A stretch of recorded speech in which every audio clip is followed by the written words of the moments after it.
And he said, Hearken ye, all Judah, and ye inhabitants of Jerusalem, and thou King Jehoshaphat.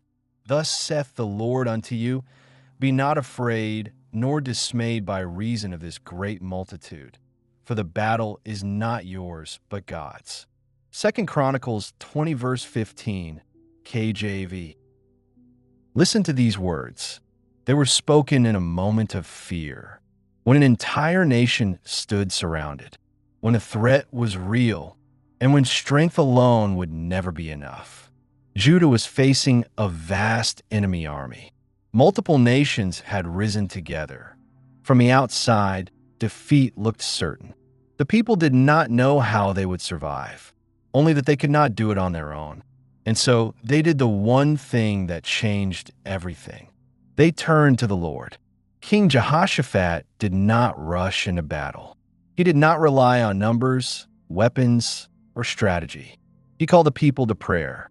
He humbled himself. He sought God openly before the threat, before the outcome.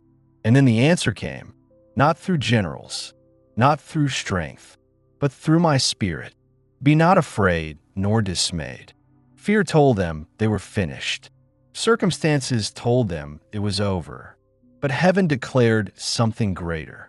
The battle is not yours, it is God's. This did not mean they would do nothing.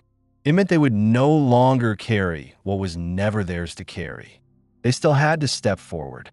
They still had to trust. They still had to obey. But victory would come, not by their power, not by their wisdom, not by their might. It would come because God himself would act. And hear this clearly. This word was not spoken only for Judah. It was spoken for every heart that feels overwhelmed, for every soul facing odds that feel too large, for every moment when fear says you cannot win, when you seek God first, when you place your trust fully in him. What stands against you no longer defines the outcome, because some battles are never meant to be fought by human hands. They are meant to be surrendered. So do not be afraid. Do not be dismayed. What feels impossible to you is already held in the hands of God. Trust him and stand firm. If these words have strengthened your heart, remain here. Walk with me daily in the scriptures. Let my words steady you, guide you, and remind you that you are never alone. Subscribe to Jesus-DailyVerse and return each day for truth, peace, and the promises of God.